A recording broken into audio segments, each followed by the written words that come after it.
ng administrasyon, papalabasin ng administrasyon na ako ay isang terorista sa loob at labas ng Pilipinas. Para mailibing ako kasama ang katotohanan kahit saan man ako pumunta. Sinabi na agad sa akin ni Speaker Romualdez na kailangan ko makapag-deliver ng 2 billion pesos kada buwan para sa pagdi-deliver ng male-maletang pera patungo sa bahay ni Speaker. Ang sinabi mismo ni Speaker Martin sa akin na hati sila ni Pangulong Marcos sa perang yun para gamitin bilang bagsakan at imbakan ng pera mula sa mga SOP, collection at deliveries na para sa Pangulo. Huwag mo akong pigilan sa mga insertions ko. Huwag ka nang makialam sa budget. Ang gusto niya ng 50 billion pesos na insertion. Ngunit ang sagot ng Pangulo, humingi ka ng bago or dagdag na insertions.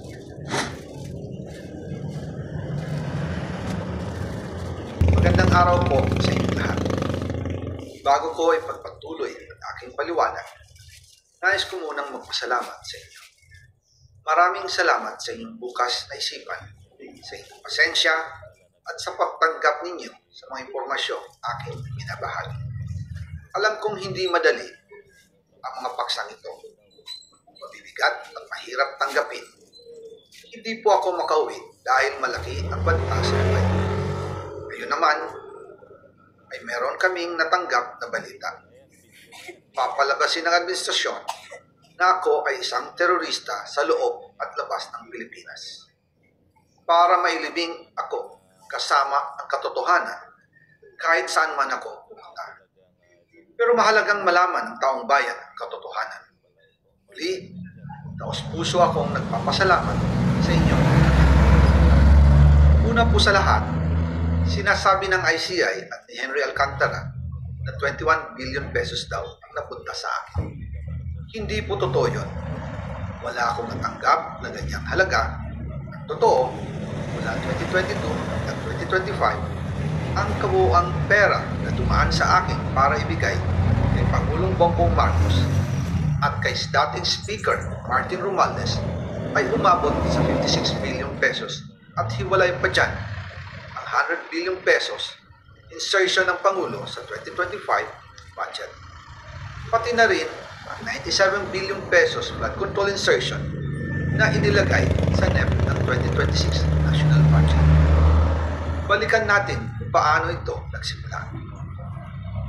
Noong 2022, kakaupo ko pa lang bilang chairman ng House Committee on Appropriations, sinabi na agad sa akin ni Speaker Romualdez na kailangan ko makapag-deliver ng 2 billion pesos kada buwan. Makalipas ang ilang araw, tumawag sa akin si Yusek Bernardo. Sabi niya, kailangan ng tulong ng Bulacan sa problema nila sa baha. Pinapunta niya sa opisina ko sa Kongreso si DPWH District Engineer Henry Alcantara.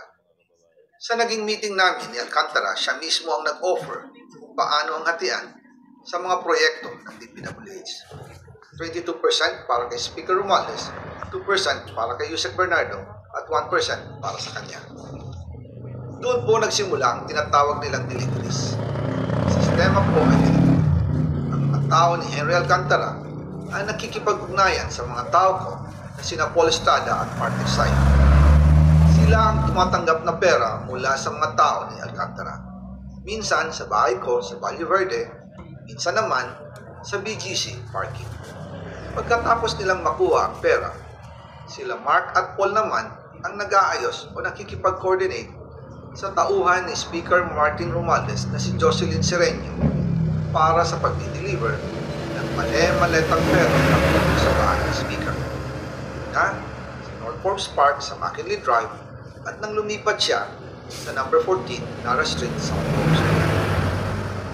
Gusto ko pong linawin, hindi ako nakikialam sa mismong proseso ng paghati. Dumaan lang po sa akin ang pera na agad dinideliver kay Speaker Romualdez. Ako lang po ang nagko-confirm sa desk kay Speaker kapag nadala na ang pera sa bahay niya.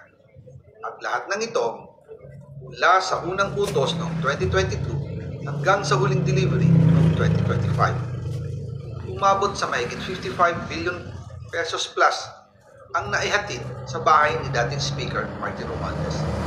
Madalas hindi nabubuo ang hinihingi 2 billion pesos bawat buwan ni Speaker, kaya iyan ang final total. Ang sinabi mismo ni Speaker Martin sa akin na hati sila ni Pangulong Marcos sa pera niya. Ang listahan ng mga deliveries na ito, kailan, magkano, at saan dinala, ilalabas ko po kasabay ng video na ito. Noong November 2024, habang nasa proseso kami ng pagtatalakay ng budget, nakipag-meeting sa amin ni Speaker Martin si Yusek Jojo Cadiz. Sabi niya, masama raw ang loob ni Pangulong Marcos, wala raw siyang natatanggap na remittance. At dahil laging napapagalitan si Speaker Martin ng Pangulo mula September hanggang November, inutusan niya ako na mag-deliver ng 1 billion pesos para kay BBM.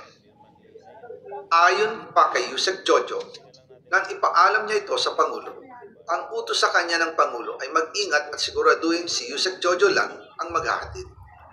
Ang instruction po sa akin ni dating Speaker Martin Romualdez ay dalhin sa number 30 Tamarin Street, South Forbes Park at ibigay kay Yusek Jojo Cadiz dahil ito raw ang drop-off point na malapit sa bahay ng Pangulo. Sinabi rin po sa akin ni Speaker Martin Romualdez na si PBBM ang nag-utos sa kanya na bilhin ang bahay sa number 30 Tamarin Street para gamitin bilang bagsakan at imbakan ng pera mula sa mga SOP, koleksyon at deliveries na para sa Pangulo. Personal kong i-deliver ang 200 million kay Yusek Jojo Cadiz sa number 30 Tamarin Street, South Forbes Park. Ayon sa kanya, dadalhin daw niya ito sa bahay ng Pangulo sa number 41 Nara Street, South Forbes Park. Kasunod nito, noong December 5, 2024, muli akong nag-deliver ng 800 million sa parehong address at Yusek Jojo Cadiz pa rin ang tumanggap. Sabi niya, yun naman ay dadalhin sa bagong bahay ng Pangulo sa South Forbes Park. Sa kabuuan, 1 billion pesos ang personal kong naihatid. Ako mismo ang nagbigay ng pera, kasama ang aking driver at mga tauhan. At lahat ito may base sa direktang utos ni Speaker Martin Romualdez. At dyan po nabuo ang kabuuang halagang 56 billion na ipinadala mula 2022 hanggang 2025. Pero kahit na na-deliver na ang 1 billion pesos para kay Pangulong Marcos at kahit na naisama na rin sa 2025 budget ang 100 billion pesos insertion sa pamamagitan ng BICAM Committee, ayon mismo sa utos ng Pangulo, nagagalit pa rin daw si BBM.